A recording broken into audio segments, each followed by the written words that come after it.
সাফল্যের পিছনে দৌড়ানো এক রিপোর্টার যে নতুন কিছু কভার করার জন্য এমন এক জায়গায় পৌঁছে গেল যেখানে আজ পর্যন্ত কেউ জীবিত ফেরেনি। সেই জায়গাটি ছিল জলদস্যুদের আস্তানা, অর্থাৎ সোমালিয়া, যেখানে গিয়ে সে সেখানকার জলদস্যুদের দৈনন্দিন জীবনকে তার বইয়ের পাতায় লিপিবদ্ধ করতে চায়। কিন্তু সে কি তা করতে পেরেছিল?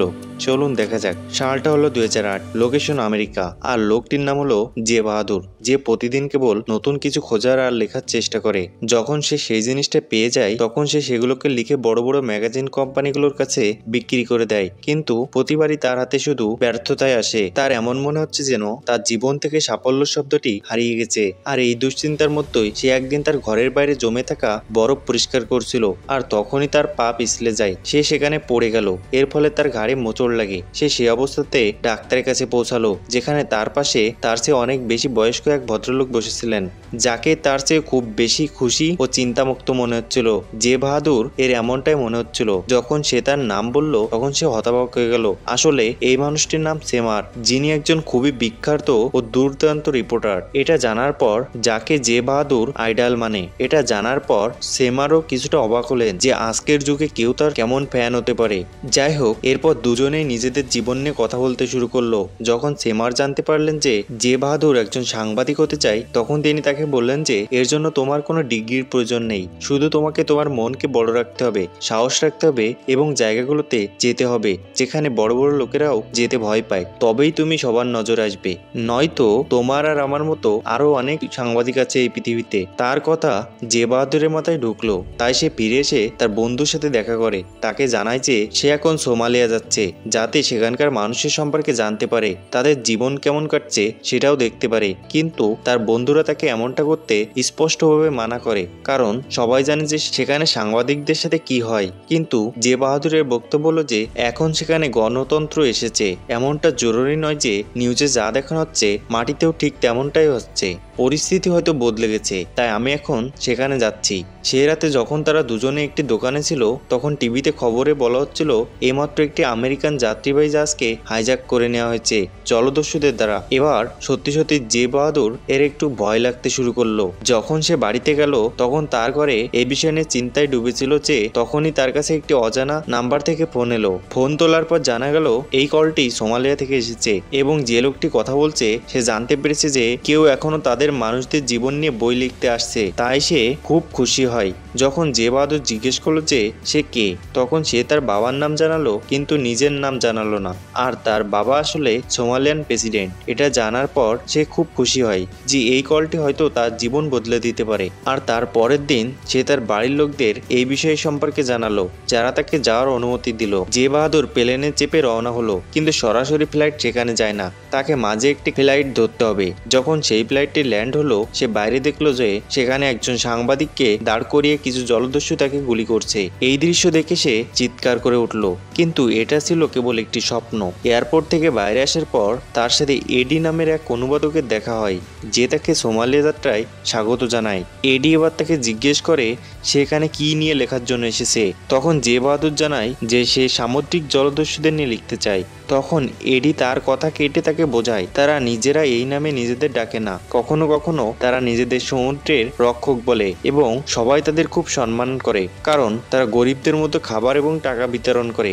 এর মধ্যেই তাদের গাড়িতে বসা গার্ড গাড়িটিকে থামিয়ে দেয়। তারা তাকেও গাঁজা দেয়, যা তাকে বাধ্য হয়ে খেতে হয়। এবার এখান থেকে সে সরাসরি প্রেসিডেন্টের ছেলের সাথে দেখা করতে যায়, যে বাকি দেশে খুব আলাদা। তার সত্যি মনে হয় যে এরাই হলো জলদস্যু এবং এদের জন্য আমাদের অনেক দেশের সাথে সম্পর্ক ভালো নয়। যাদের সাথে আমরা ভালো ব্যবসা করতাম তারাও এই লোকগুলোর কারণে আমাদের ছেড়ে দিয়েছে। যখন জে বাহাদুর সেখানকার প্রেসিডেন্টের সাথে দেখা করলো, তিনি জানালেন যে আমাদের পরিবার আগে অস্ট্রেলিয়া থাকতো, কিন্তু এখানকার লোকেরা আমাদের ফিরিয়ে এনেছেন যাতে আমরা এখানকার পরিস্থিতিকে আরো উন্নত করতে পারি। তিনি জে বাহাদুরকে একটা সোজা প্রশ্ন করলেন, তুমি কি এখানে আসার সময় কোনো স্কুল দেখেছো? সে বলল না। প্রেসিডেন্ট এর কারণ বলতে গিয়ে বললেন যে এখানকার বাচ্চারা ছোটবেলা থেকেই সেই জলদস্যুদের মতো হতে চায়। তারা সবাই তাদের রোল মডেল হিসেবেই তাদেরকে বেছে নিয়েছে, যাদের নেতা সবার সাহায্য করে, তাদের মতো টাকা বিতরণ করে। কিন্তু সে যে কাজটা করছে তা খুবই ভুল। আমরা বহুবার তার সাথে কথা বলার চেষ্টা করছি এই বিষয়গুলো সমাধান করার জন্য, কিন্তু প্রতিবারই ওখান থেকে শুধু হুমকিই পেয়েছি। এরপর এবার জে বাহাদুরকে তার ঘরে নিয়ে আসা হলো। আমরা দেখি যে তার নিরাপত্তার জন্য পুরো ব্যবস্থা করা হয়েছে। সেখানকার সরকার তাকে একটি তালাবদ্ধ ঘর দেয়, যেখানে ইন্টারনেটও ছিল, যা সেখানকার খুব কম লোকের কাছেই থাকে। এডি তাকে বিশেষভাবে বলল যে তুমি জানালাগুলো খুলো না, কারণ তোমার জীবনে ঝুঁকি থাকতে পারে। পরের দিন যখন জে বাহাদুর ঘুম থেকে উঠলো, তখন তার ঘরে বেশ অন্ধকার অন্ধকার লাগছিল। সে একমাত্র জানালাটি খুলে দিল, যা সিল করা ছিল। সে বাইরের জিনিস রেকর্ড করতে লাগলো। সেই সময় তার নজরে এক মেয়ের উপর পড়লো, যে বারবার তার দিকে তাকাচ্ছিলেন। এডি চলে আসে তার পিছনে। সে জানালো যে তার নাম মরিয়ম। এখানকার এক মাফিয়ার স্ত্রী, যে অনেক মেয়েকে বিয়ে করে রেখেছে, যারা তার জন্য গাঁজা বিক্রি করে। এখানে এই জিনিসটা খুবই সাধারণ এবং তোমারও ধীরে ধীরে অভ্যাস হয়ে যাবে। এরপর সে জানালো যে তার মিটিং মর সাথে ঠিক করা হয়েছে, তাই সে তাকে যত খুশি প্রশ্ন করতে পারে। এখানে বলে দিই যে ম জলদস্যু সমাজের নেতা, যার কথা সবাই মানে এবং সে যা চায় সেটাই হয়। আর জে বাহাদুরের কাছে একটা ভালো সুযোগ আছে, কারণ এমন সুযোগ সে আর কাউকে পায় না। যখন সে সেখানে যাচ্ছে, তখন সে এডিকে বিশেষভাবে অনুরোধ করলো, যদি এদের মতো কেউ তাকে গুলি করে দেয়, তবে দয়া করে তার মৃতদেহকে তার বাড়ি পর্যন্ত পৌঁছে দিও। সে হাসতে হাসতে বলল যে এমন কিছুই হবে না। সাক্ষাৎকার শুরু হয়। যে অনেক প্রশ্ন করে যে কিভাবে সে এইসব শুরু করলো, কিভাবে তারা লোকজনকে তাদের দিকে আসার জন্য রাজি করায়, আজ পর্যন্ত সে কতগুলো জাহাজ লুট করেছে, আরো অনেক কিছু। এই সাক্ষাৎকার থেকে সে একটা জিনিস শিখলো যে এই লোকেরা এই কথা মানতে রাজি নয় যে তারা কিছু ভুল করছে। এর মধ্যে হঠাৎ করে মা উঠে চলে যায়। আসলে তার গাঁজা দরকার ছিল এই সাক্ষাৎকারের বিনিময়ে, কিন্তু এডি জে বাহাদুরকে এমন কিছু জানায়নি এবং তাই সে সেটাকে তার সাথে আনেনি। এবার ফিরে এসে তার বইয়ে আরো বেশি জিনিস যোগ করা শুরু করে। প্রতিদিন তার আশেপাশে যা কিছু অনুভূত হয় সে সবকিছু বইয়ের পাতায় লিখে রাখে। তখন সে জানতে পারলো যে আজ আবার মরিয়ম ওখান দিয়ে যাচ্ছিল। এবার সে কোনো কিছু না ভেবেই তার পিছনে গেল। কথা বলার পর জানা গেল যে সে ইংরেজি বলতে পারে, যা সে হলিউড সিনেমা দেখে শিখছে। কিন্তু তার সেই সিনেমাগুলো একদমই পছন্দ নয়, তাতে শুধু তাদের জলদস্যুদের মতো দেখানো হয়। এখানকার সাধারণ মানুষদের সম্পর্কে কখনো এমন কিছু দেখানো হয়নি। সে তাকে জানালো যে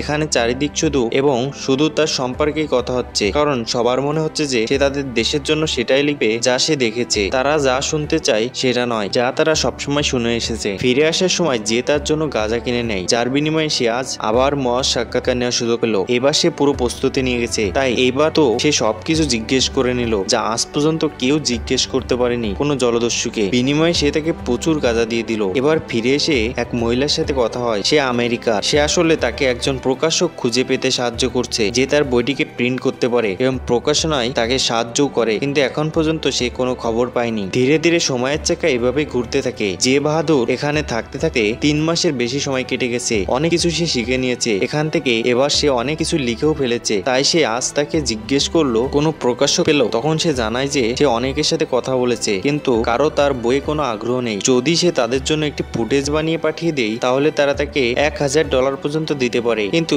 এর চেয়ে বেশি আশা করা বেকার। তাদের এই কথায় জে বাহাদুর খুব রেগে যায় এবং সবকিছু ভেঙে ফেলে, কারণ তার এই পরিশ্রম কেউ কদর করছে না। গভীর রাতে সে এডি এর কাছে গেল, তাকে সব কথা জানালো, এমনকি এটাও বলে দিল যে সে কোনো খুব বড় সাংবাদিক নয়, বরং একজন সাধারণ রিপোর্টার, যার কাছে এত টাকাও নেই যে সে নিজের বই ছাপাতে পারে। এটা শুনে এডি বলল, তাতে কি আসে যায়, তুমি আমাদের দেশে আসা প্রথম বিদেশি যে আমাদের জন্য ভালো কিছু ভেবেছে, শুধু সেটাই গুরুত্বপূর্ণ। এবার জে বাহাদুর তাকে সব কথা শান্তভাবে বলতে শুরু করে এবং বলে যে তার কিছু পণবন্দি এর ভিডিও চাই, যাতে সে সেটা বিক্রি করে নিজের খরচ তুলতে পারে, কারণ সে যত টাকা নিয়ে এসেছিল সব শেষ হয়ে গেছে। সে এডিকে অর্ধেক টাকা রাখার লোভও দেয়, কিন্তু সে অস্বীকার করে দেয়। তার শুধু একটি ভালো বই চাইছিল, যা বিশ্বের মানুষের কাছে পৌঁছাতে পারে, যাতে তারা মাথা উঁচু করে বাঁচতে পারে। তাদের উপর থেকে এই জলদস্যুদের কলঙ্ক মুছে যায়, কারণ বিশ্বের জানা উচিত সোমালিয়াতে সাধারণ মানুষরাও থাকে, যারা এই কাজগুলো থেকে অনেক দূরে এবং সবাই মরার মতো নয়। সে জানালো যে সে মরিয়ামের স্বামী জিরাল্ডের সাথে মিটিং ঠিক করে দিয়েছে তার জন্য,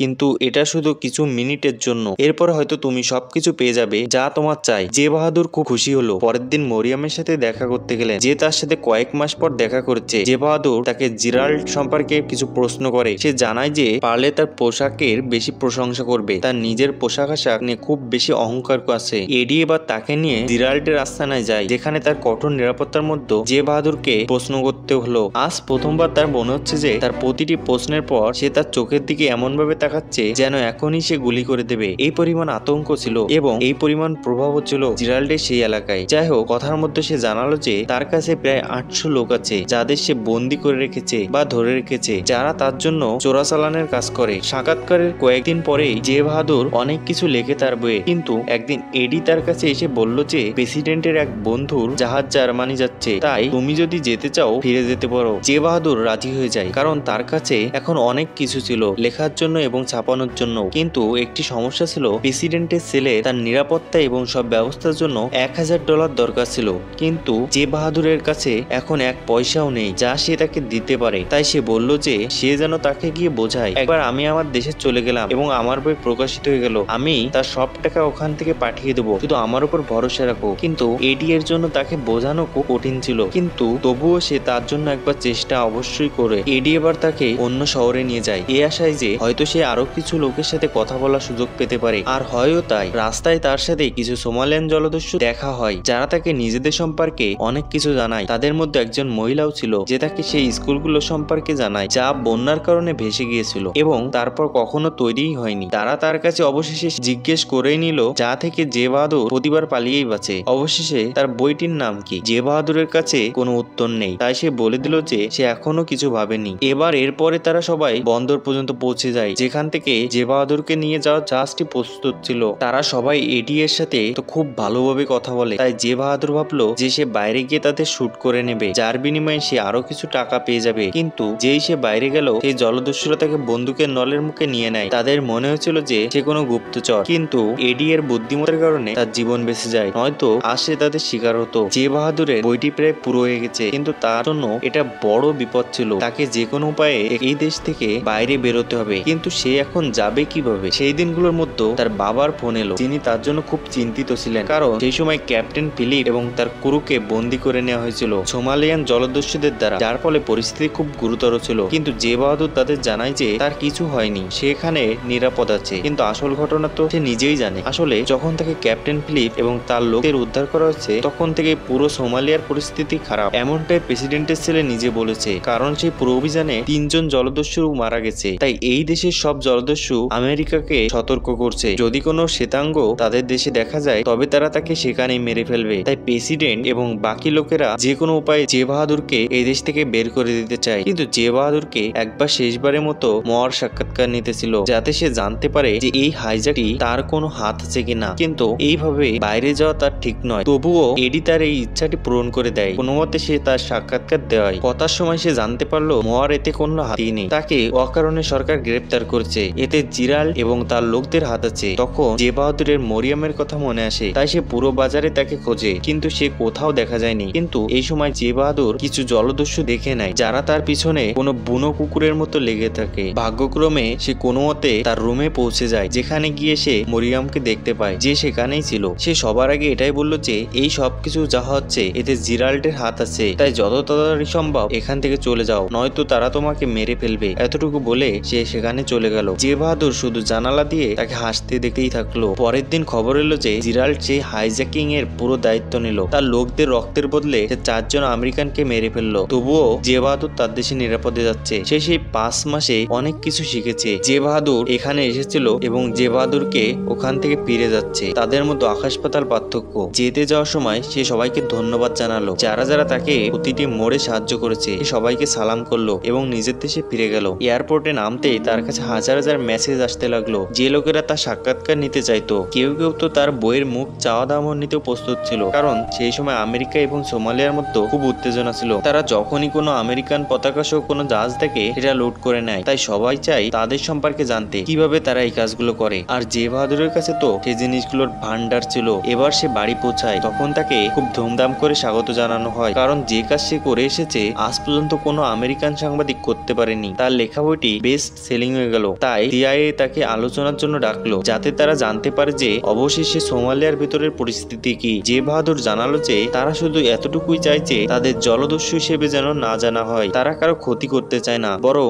যেমন আমেরিকাতে গণতন্ত্র আছে তেমনই তারাও চায়। তার এই কথাগুলোর কারণে 2011 সালে সেই সরকার শান্তি প্রস্তাব রাখলো সোমালিয়ার সামনে। এটা 30 বছরে প্রথমবার হলো এবং সেটাও শুধু জে বাহাদুরের কারণে। এর সাথে এই চমৎকার গল্পটি এখানেই শেষ হয়ে যায়। গল্পটি কেমন লাগলো আমাদের কমেন্ট করে অবশ্যই জানাবেন। দেখা হবে পরের ভিডিওতে। Thank you so much for watching.